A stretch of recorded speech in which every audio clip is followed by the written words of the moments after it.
parecía que nos lo pusieron para que nos diera apendicitis y no servía. El apéndice se cae. Cuando un paciente tiene intestino corto, un paciente que te queda con intestino corto, pero le quedó su apéndice, se aprovecha esa tripita, se corta y se anastomosa y empieza a crecer, empieza a hacerse como tripa y empieza a funcionar para absorber y formar parte de... Hay pacientes que tienen apéndices secales hasta de 20 centímetros, así que ya son 20 centímetros de intestino extra que vas a tener. O sea, sirve para muchas cosas y no hay que quitarla nada más, porque sí sirve. Entonces tal vez no la pusieron para que de repente resolviéramos problemas, no nada más para que nos enfermáramos de apendicitis. Pero la verdad sigue siendo es que no sabemos por qué. Hay muchas, esta es la forma más frecuente, retrocecal, pélvica y así todo esto van a ver. La base del apéndice, eso sí, su base siempre está en donde se insertan las tenias del colon. El colon tiene músculos, fibras musculares que son circulares y unas que son alargadas, que se llaman tenias. Son 3 tenias, una anterior, una posterior y una lateral. Donde se insertan las tenias en la base del ciego, allí sale el apéndice. La base siempre es constante, lo que es inconstante es para dónde se dirige la mendiga tripa, la que sigue. La mendiga tripa se puede dirigir para todos estos lados. La más frecuente es que agarre y se dé la vuelta y se vaya para acá, que se llama retrocecal. Pero puede tener, lo más fácil es que esto la tenga así, pero generalmente hace 1000 formas, tiene 1000 formas de colocación de la apéndice y por eso a veces los diagnósticos son más difíciles. ¿A qué sigue? Pero la retrocecal, acuérdense, la más frecuente, esto es un apéndice que se está quitando. Vean cómo tiene su meso, vean cómo puede uno trasladarla. Si uno corta aquí el meso sin cortar la arteria apendicular, lo puede uno trasladar a donde ustedes quieren. Vean qué largo tiene, vean qué bonita es esta tripita que tenemos. Esta tripa no tiene apendicitis, este paciente se le está quitando el apéndice, porque este paciente tuvo vaginación intestinal y se está quitando el apéndice como una vía profiláctica, pero eso ya es muy cuestionable. Actualmente eso es cuestionable, que tú entres y le quites al apéndice. Vamos a suponer, entras, no tenía apendicitis y tú de todos modos le quitas el apéndice. Eso ya es muy cuestionable, porque ese sujeto podría necesitar el apéndice para otro tipo de cirugías, para corregirle cosas muy importantes. Entonces es el apéndice, la que sigue. Eso ya es una apendicitis, esta sí es una apendicitis. Vea, esta apéndice apenas la quitamos hace como 2 meses, hasta le dije al interno que entró conmigo que le tomara las fotos, porque parecía un apéndice cavernícola, tenía así como monstruosita, pues. ¿Verdad? Entonces sí, como esta parte es la parte más o menos sana, aquí todavía está un poco dilatada, pero más o menos sana, este es donde está la base, pero esta vean qué monstruosita está, ¿verdad? Se veía muy rara, por eso le tomamos foto, y esta es una apendicitis abierta, pues que dice, tuvo apendicitis el paciente, dice, y ve uno el apéndice, y pues qué apendicitis. Por eso esa enfermedad, ¿cómo debería llamarse realmente? Apendicitis. Ese es el nombre más correcto que debíamos darle, porque es la enfermedad que hace que todo el mundo se equivoque, todo el mundo se ha equivocado valorando un abdomen que piensa que es quirúrgico. En un estudio que se hizo hace ya unos años, pero que es un estudio muy valioso y que sirve mucho y que uno como cirujano lo usa, es que en un estudio que se hizo valorando dolor abdominal en pacientes con apendicitis, el diagnóstico más certero lo hacía el médico de primer contacto. Eso lo hicieron en un hospital. El médico de primer contacto, o sea, el más menso de los médicos, pues, es el que hace el diagnóstico más fácil de apendicitis. Tal vez porque no tiene prejuicios, tal vez porque lo toca hacia apendicitis y pone apendicitis, dolor apendicitis. Y le vale sorbete en realidad. Y el que ya sabe más está, no tiene ese signo, estás elucubrando, ¿me entiendes? Y entonces te equivocas más. Entonces en ese estudio sale que tú, y eso es lo que hicimos en el último caso que tuvimos de apendicitis. Yo fui y la vi sentadita, dije, la chamaca no tiene nada. Tiene un chorro de diarrea sí tiene, a ver, acuéstate, ya que le toco, no, sí me duele, pero me duele acá, me duele todo el abdomen. Voy a dejarla, ya sé lo que voy a hacer, le voy a dar un poco de agua, y si le doy agua, ya voy a saber si tiene apendicitis o no, y que lo vean a pediatra. Y llegó la pediatra, y yo soy la pediatra nueva. Tomó apendicitis. Tómele su apendicitis. Y ya que llego yo después que voy y que llego y que la quedo viendo y ya me estaban ayudando, dije, sí, tiene razón, ya, dilucidada eso, o sea, es muy sencillo, o sea, tiene uno que utilizar muchas argucias, pues tiene uno, una decisión es, si ustedes quieren tomar solo la decisión, pues sí se puede, pero ¿qué necesitan hacer ante un dolor abdominal? Hay casos que yo he diagnosticado casos que va entrando a mi consultorio el paciente y viene así el niño, y le digo tiene apendicitis, así no me han dicho nada, además va entrando y le digo tiene apendicitis. Y ya le empiezo a decir, tiene dolor, sí, abdominal, aquí, ¿verdad? Sí, aquí, lo apuesto, tiene apendicitis. Es tan claro que tiene apendicitis, pues. Pero no todos son así. Hay otros en los que estás bregando y te estás equivocando. Ahora tienes que pasar a que sigue rápidamente. Leonardo da Vinci hizo el primer dibujo y dijo, hay un dibujo Leonardo da Vinci que le mandó a uno de sus amigos, de un amigo que le recomendaba a un médico y le hizo el dibujo y se ve nada más esta parte así en el dibujo y el dedo señalado acá. Aquí, dice, aquí de nuevo. Él lo hizo en 1492, pero como eso no se publicó, pues entonces en 1521 se hizo la primera descripción de Ángulo Sacati, él hizo la primera descripción, Vesalius en 1537, ¿cuál es el Vesalius? Si saben que hizo Vesalius, Lorenz fue el primero que hizo, el primer cirujano que propuso la apendicectomía fue el francés Francois Mariel, él dijo, hay que operarlos, Claudio Samiar, fue el que hizo la primera apendicectomía, y hay una hernia que se llama hernia de Amiar, y esta es una hernia en donde el apéndice se mete en la hernia y le da apendicitis al paciente, y eso era un niño de 11 años, y tenía todo inflamado y que abre y encontró el saco corneario y adentro del saco corneario estaba el apéndice inflamado. Antes se creía que era tiflitis lo que le daba, o sea, tiflitis es la inflamación del ciego. Pues se pensaba que era una tiflitis, no se había descubierto que fuera el apéndice y pensaba que era una tiflitis. Era muy dramático, pues. Afortunadamente antes, como la dieta era diferente y la gente tenía más actividad, era muy raro la apendicitis, y la apendicitis actualmente en esta sociedad es más frecuente. Hay medidas preventivas para evitar la apendicitis, sí hay, y son muy sencillas. Claro, no es como una vacuna que evita hasta que el 95% de la enfermedad, pero sí le evita. Es hacer más ejercicio, tomar una dieta con menos ¿cómo se llama? Menos refinada, ¿verdad? Y que tenga más fibra, como los toros, pues así comer como los toros, pues que comen y hacen así, evacuaciones así grandes, adecuadas, ¿verdad? Y que no tenga un estreñimiento. Los factores de riesgo para eso es una dieta que no tenga eso, ser sedentario y tener estreñimiento. Eso es muy probable que tenga apendicitis, ¿verdad? Bueno, entonces pensaba que era una tiflitis, posteriormente tuvo que medir ¿cómo se llama?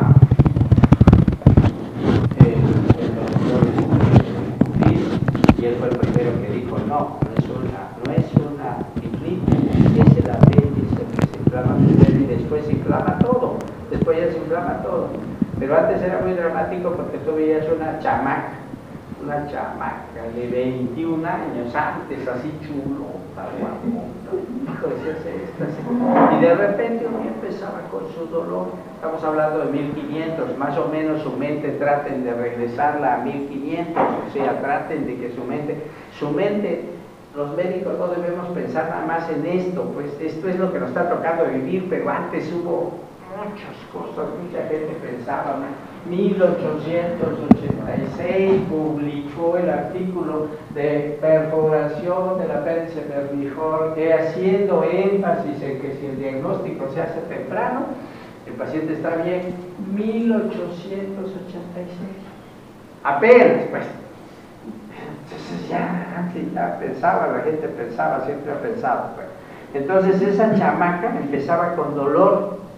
Y pues dolor, y al segundo día más dolor, y empezaba la fiebre, al tercer día más dolor, vómitos y fiebre, quedaba encamada y ahí estaba retorciéndose el dolor. Pasaba una semana, se ponía como tambor, se le quitaba todo lo guapo, empezaba a estar deshidratada, desnutrida, y a las 2 semanas la llevabas a enterrar. Y era una chamaca, y era joven. Esa era la apendicitis antes. Entonces no tenía forma de qué hacerle. Pues le echaban ungüentos, lanzaban alrededor de ella y todo, y sebo, y de todos modos se moría, pues, ¿verdad? Bien, aquí sigue. Eso es algo de historia. Etiología, no se conoce con exactitud cuál es la causa. La más frecuente es que hay una obstrucción por fecalitos. La hiperplasia del tejido linfoide puede ser, sobre todo cuando las infecciones virales lo provocan. Los cuerpos extraños, los parásitos, antes los ascaris era muy frecuente, y los ascaris era muy común que se metieran adentro de la pena. Un ascaris se metía, decía, ya aquí encontré mi cuartito, ¿no? Para un ascaris la pena se hace como su cuartito, y se metía, y ahí se enroscaba, y te podía dar apendicitis. El material de contraste a veces se queda ahí en el apéndice. O el tejido neoplásico como un tumor que se llama argentaminoma, que es formado por células argentamines, y el apéndice llega a tener este tipo de células, y ahí se forma el argentaminoma. Hay un trabajo de apendicitis y argentaminoma que yo llevé el trabajo de apendicitis y argentaminoma del Hospital de Pediatría del Centro Médico Nacional al Centro Médico de Occidente de Guadalajara a presentarle, y encontré 5 casos de apendicitis con argentaminoma en niños. La teoría más aceptada, ¿cuál es la fisiopatología? Hay obstrucción de la luz, o se forma lo que se llama un síndrome de asa ciega. O si un asa ciega, cuando uno opera, como cirujano no puede dejar asas ciegas, porque si dejas una asa ciega, le va a pasar esto.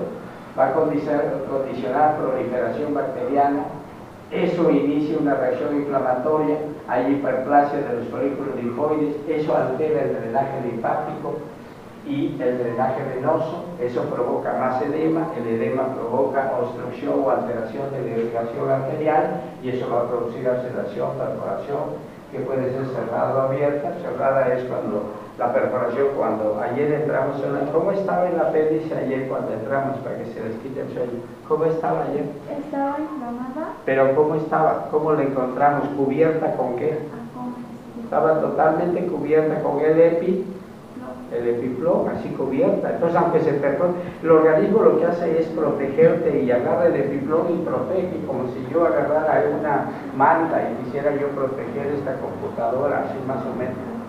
Entonces, cuando se perfora dentro de esa muralla que le puso el organismo, y a eso se le llama cerrado. O a veces no, a veces el líquido está regado con todo, quiere decir que el epiplón no logró cubrir todo, y entonces le sale la cuacha a la computadora. Es más, produce más peritonitis una abierta, lógicamente, que una cerrada, ¿verdad?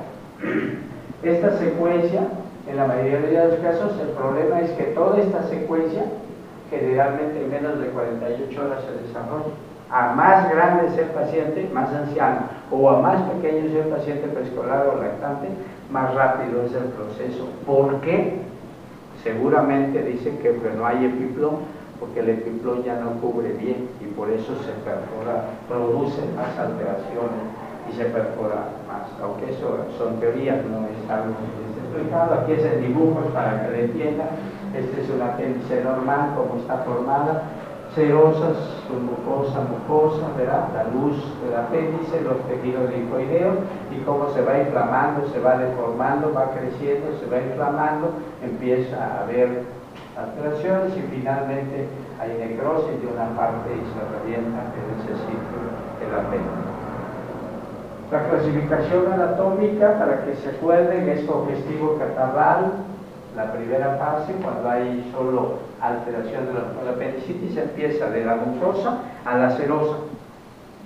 La infiltración y la inflamación empieza de la mucosa a la serosa, no es de la serosa para adentro, ¿no? Eso se llama periapendicitis y obedece a un factor inflamatorio del peritoneo, no a una apendicitis. Entonces siempre debe haber edema, primero en la mucosa, infiltración de polimonos nucleares hacia las siguientes capas, luego la plemonosa sulfurada y ulcerada, que es la mayoría de las veces que operamos. Ayer la que encontramos era como Así, flemonosa, supurado, así la encuentras así cubierta por el epiplón y con natas purulentas, o así gordota, así gorda, así como camarón, así como un camarón. Ya la gangrenosa es cuando ya tiene áreas de necrosis, y la perforada pues cuando ya tú sacas, a veces está licuada prácticamente, y lo que encuentras es un muñoncito, nada, la única base, una licuada, pues ya se deshizo toda, está que sí. Datos clínicos. El dato clínico, estos deben aprendérselos así tal como está. Dolor abdominal, náusea, vómitos y fiebre. A esta triada se le llama triada de Murphy. Murphy, en el año de 1800 y fracción, 880 y tantos, por ahí empezando el siglo XIX, digo, sí, el 20, 19, no, el 20, empezando el 20, hizo esta triada, que es dolor abdominal, que es localizado en el centro del abdomen, el cual en pocas horas se va hacia el lado derecho, raramente se encuentra en otro sitio. Náusea o vómito. Los vómitos generalmente son escasos de alimento, raramente son biliosos. La fiebre es poco intensa, inicial, y va aumentando si se complica. A esta triada se le llama triada de Murphy.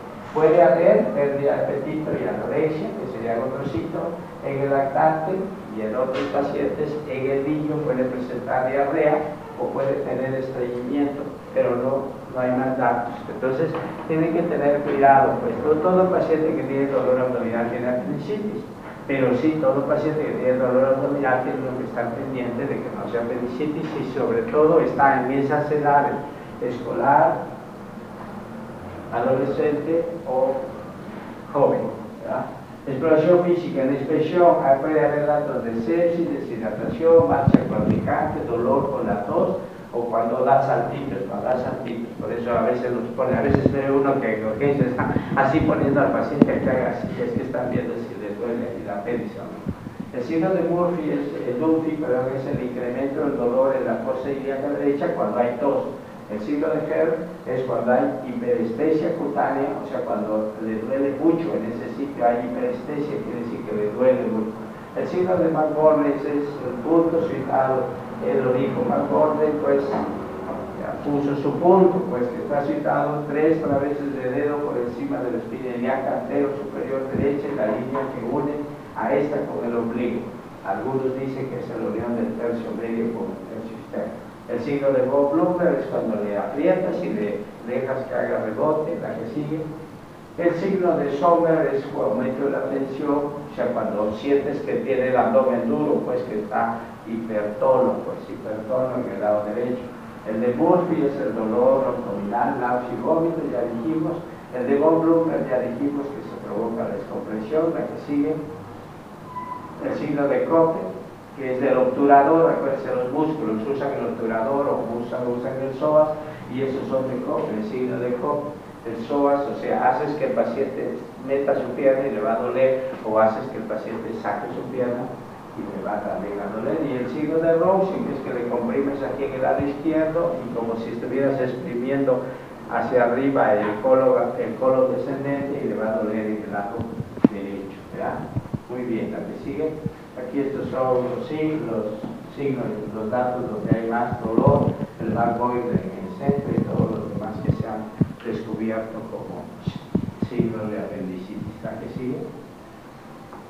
¿Cómo vas a hacer el diagnóstico? Se han hecho muchas escalas para poder clínicamente uno poder hacer. La más conocida en América es la escala de Alvarado, en los adultos es la escala más conocida. La escala de Alvarado tiene todos estos puntos. Dolor que migra hacia la fosa ilíaca, que empieza en el abdomen y migra hacia la fosa derecha, vale un punto, anorexia un punto, náusea o vómito un punto. En los signos, el dolor en la fosa ilíaca derecha 2 puntos, el dolor, el rebote 1 punto, la fiebre 1 punto. El laboratorio, leucocitosis 2 puntos, neutrofilia 1 punto, en total 10 puntos. Si el paciente, como dice allí, tiene 7 o más puntos, el paciente es seguro que tiene apendicitis, lo puedes meter al quirófano sin ningún problema, ¿verdad? Pero tienes que encontrar esto, tienes que calificarlo bien. Si el paciente tiene entre 5 o 6 puntos, pues lo dejas en observación. Si el paciente tiene menos de 4 puntos, se puede dar de alta, ¿verdad? Y se puede lo puedes citar próximamente, pero tienes que hacerla bien, tienes que hacerla bien. Esa niña, por ejemplo, ayer yo mentalmente le hice el Alvarado y tenía 7, entonces bueno, ya, entra sin bien. En pediatría, la que más se usa, la que sigue, es la escala de Paz, que se diseñó en Canadá y esa escala es semejante a la de Alvarado, pero como los mexicanos somos como gringos, pues como que lo que es gringo, pues, papá, ya, ahí vamos a los gringos, pues, como si fuera lo máximo. Bueno, esto es lo mismo, si se fija, migración del dolor, anorexia, náusea, vómito, el dolor o el aumento de dolor en la fosa ilíaca derecha, el dolor a la tos, a los esfuerzos, a la percusión, la fiebre, la leucocitosis y la neutrofilia, ¿verdad? Eso quiere decir, da casi los mismos puntos, Esto es lo único que es diferente de la de Alvarado, que haya dolor al toser o que haya dolor al hacer esfuerzo o al brincar, eso es lo único que es diferente. Si tiene más o menos de 6 puntos, o sea, de más de 6 puntos es apendicitis, y si tiene menos, obsérvelo. Entonces, cualquiera de las dos, las que quieran usar, son muy semejantes y ya. ¿Qué son los datos más importantes? El dolor abdominal cambiante empezó aquí y luego se pasó aquí. Empezó aquí y luego se pasó aquí. Eso es, pero eso solo se interroga bien al paciente. Tú empiezas, ¿cuál es que tiene dolor? Y si no interrogas bien, ¿en dónde le empezó? Dígame qué hora le empezó, a dónde le empezó. Les vuelvo a repetir, la única forma en que fueran buenos clínicos, ustedes tendrían que llevar clase con quién, ya se los dije la vez pasada, con quién tendrían que llevar clases si quisieran ser hablar bien, con la judicial, o sea, ir a la judicial, porque ellos sí sacan la verdad, te dan toques por algunos lados, donde sea, pero que sacan la verdad, termina siendo culpable, pues.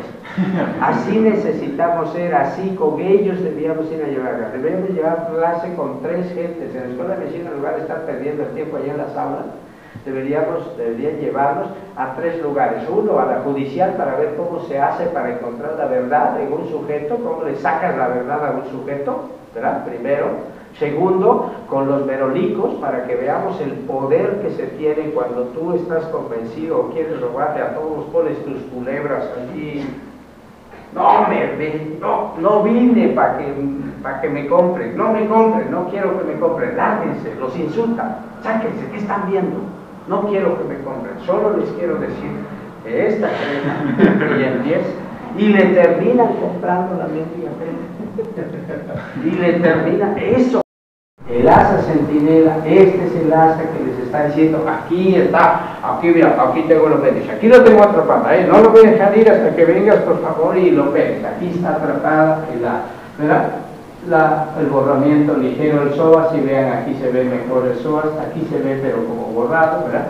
Y a veces se ve el coprolito, a veces se ve el coprolito, pero eso ya perdió valor. Yo digo que sigue teniendo valor, pero ya no tiene un valor así muy importante. El ultrasonido es el estudio de imagen que les dice si tiene apendicitis, el apéndice de aumentado volumen, la luz appendicular es poco visible, si hay apendicolito lo va a ver, el asa intestino delgado no tiene peristancia y hay un conglomerado allí, la que sigue.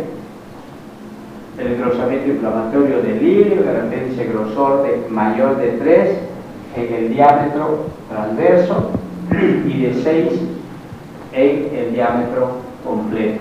Ausencia, apendicolito, la que sigue.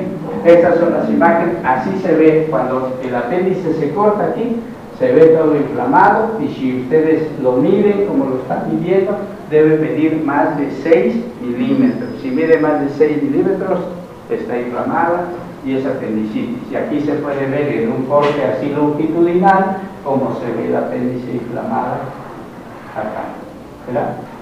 Esto es Doppler color para ver qué es el apéndice, que no es un vaso, que no es otra cosa, ¿no?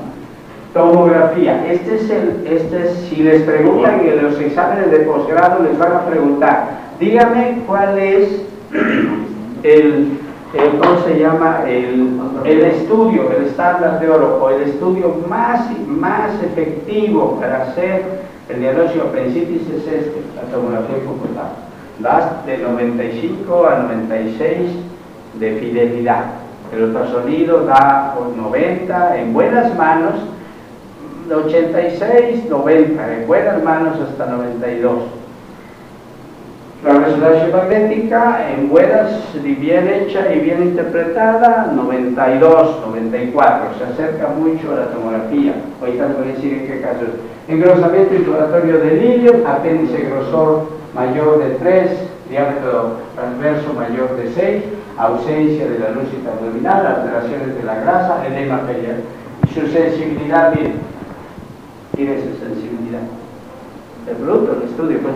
¿Cuál es el problema? Que te mete unas radiaciones, pero brutas también, ¿verdad que sí? Ese es el único inconveniente. Aquí se puede ver, viste el apéndice señalada, cómo está aumentada, está inflamada. Aquí la pueden ver perfectamente. ¿Ya? Claro, ¿quién necesita verla? Pues necesita ver un radiólogo. Aquí ¿cuántas tomografías ven los radiólogos? Ni una. ¿Qué hacen los radiólogos para sentados? O platicando, yendo por todos lados. ¿Qué interpreta? Nada. ¿Quién interpreta? Uno. ¿Cómo lo interpreta? Como le dio Aquí sigue. Resonancia magnética. Estos son los hallazgos, casi los mismos, ¿verdad? El apéndice, presencia de líquido, el diámetro aumentado, casi es lo mismo que la tomografía. La que sigue son las imágenes. Vean cómo las imágenes de resonancia son. ¿Qué es este? Ese es un niño y aquí está la tesis, es un embarazo. Esta es la indicación más importante de la resonancia. Si la madre está embarazada, no le puedes tomar tomografía, le puedes tomar eco, pero si el eco no es concluyente, la resonancia te va a decir que tiene atención. El embarazo, la resonancia magnética es un estudio que va a terminar seguramente desplazando a la tomografía y la va a desplazar por un solo hecho, que no es invasiva, que todavía la resonancia actúa con ecos, con sonido, pues, con magnetismo, pues, no con sonido, pero con magnetismo, o sea, y eso no altera aparentemente mucho nuestros tejidos. Entonces, por eso a una embarazada, si tú le tomas una tomografía, pues puedes lastimar al feto, en cambio le tomas una resonancia. Entonces, la indicación es embarazada que tiene dolor abdominal, sospecha que tiene apendicitis, el eco no es concluyente, la clínica no es concluyente, necesita resonancia magnética. Así también viene una pregunta en posgrado. Una embarazada, así el caso clínico, una embarazada, da de datos, ¿qué estudio le tomaría? Y vienen señalando. Resonancia es el de